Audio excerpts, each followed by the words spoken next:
Hi friends, आप सभी को स्वागत है अपना परिवार फ्यूचर ऑनलाइन क्लासेस में। जैसा कि आपको पता है, मैं पिछला क्लास में बताया था कि मृदा एवं उसके विभिन्न प्रकार पढ़ाएंगे। ठीक है, चलिए अब हम लोग आगे चलते हैं। देखिए, यहाँ पे क्या है, मृदा संसाधन। ठीक है, क्या मृदा संसाधन, मृदा मतलब क्या होता है, पहले आप लोग ये बताइए मृदा मतलब क्या होता है। मृदा मतलब मिट्टी। ठीक है, मृदा मिट्टी संसाधन। मृदा एक महत्वपूर्ण प्राकृतिक संसाधन है। क्या?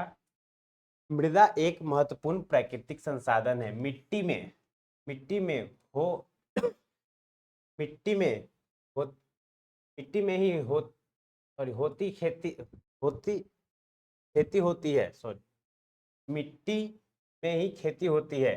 मिट्टी कई जीवों का प्राकृतिक आवास है। ठीक है, कई जीवों मतलब प्राकृतिक आवास मतलब ये प्राकृतिक आवास मतलब समझिए, प्राकृतिक आवास है, ये प्राकृतिक आवास है। फिर से पढ़ेंगे। मृदा मिट्टी का मिट्टी का एक मिट्टी मिट्टी एक महत्वपूर्ण प्राकृतिक संसाधन है।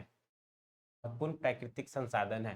मिट्टी में ही खेती होती है। क्या? मिट्टी में हम लोग फसल भी करते हैं, खेती भी करते हैं। ठीक है, और मिट्टी कई जीवों का प्राकृतिक आवास है। प्राकृतिक आवास है। ठीक है, उसके बाद हम आगे चलते हैं। क्या? मिट्टी का निर्माण कैसे होता है। देखिए, पहले हम लोग ये पढ़ेंगे मिट्टी का निर्माण। मिट्टी के निर्माण की प्रक्रिया अत्यंत धीमी होती है, मतलब धीरे धीरे। ठीक है, धीरे धीरे होती है।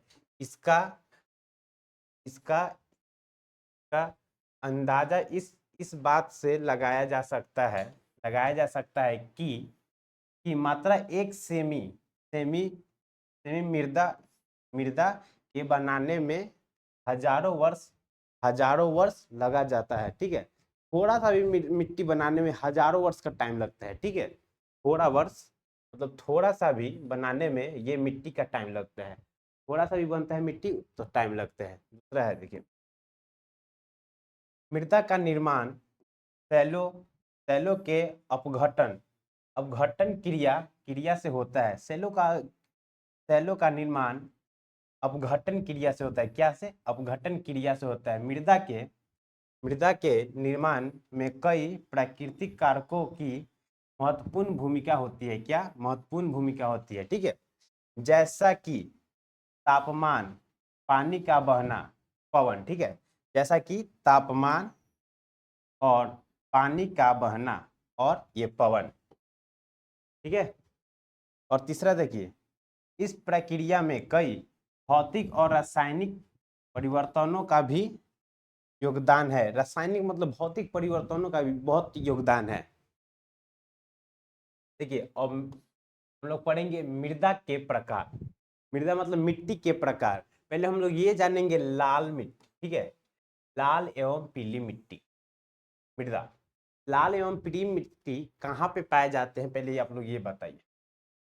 लाल मिट्टी लाल मिट्टी ठीक है, लाल मिट्टी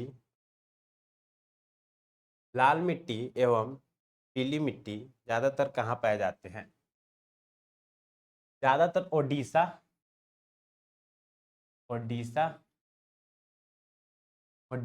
ओडिशा और कहाँ पे? छत्तीसगढ़। छत्तीसगढ़। ठीक है, ज्यादातर ओडिशा और छत्तीसगढ़ में लाल और पीली मिट्टी पाए जाते हैं। और जलोढ़ मिट्टी, क्या? जलोढ़ मिट्टी। ठीक है, जलोढ़ मिट्टी। दूसरा क्या है? जलोढ़ मिट्टी। जलोढ़ मिट्टी ज्यादातर कहाँ पाए जाते हैं? जलोढ़ मिट्टी ज्यादातर कहाँ पाए जाते हैं? सिंधु गंगा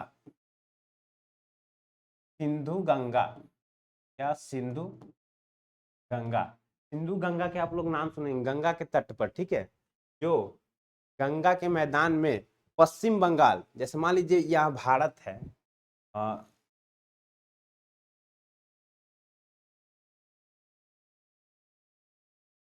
ये भारत है। ठीक है, पश्चिम बंगाल में पाए जाते हैं। ठीक है, सॉरी, पश्चिम बंगाल में ज्यादातर पाए जाते हैं। पश्चिम बंगाल पश्चिम बंगाल में ज्यादातर जलोढ़ मिट्टी पाए जाते हैं। और पश्चिम बंगाल, असम और गुजरात, क्या असम और गुजरात में ज्यादातर पाए जाते हैं? काली मिट्टी, क्या? अब काली मिट्टी हम लोग देखेंगे। काली मिट्टी ज्यादातर कहाँ पाए जाते हैं? काली मिट्टी, काली मिट्टी ज्यादातर कहाँ पाए जाते हैं? काली मिट्टी ज्यादातर गुजरात में भी मिलते हैं, ठीक है। ज्यादातर कहाँ मिलते हैं? गुजरात में भी मिलते हैं।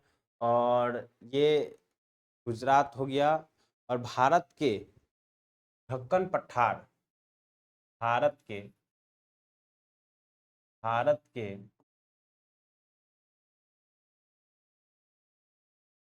ढक्कन पठार, पठार में भी मिलते हैं और गुजरात में भी मिलते हैं ज्यादातर। कहाँ? गुजरात। कहाँ? गुजरात, गुजरात, गुजरात में भी मिलते हैं।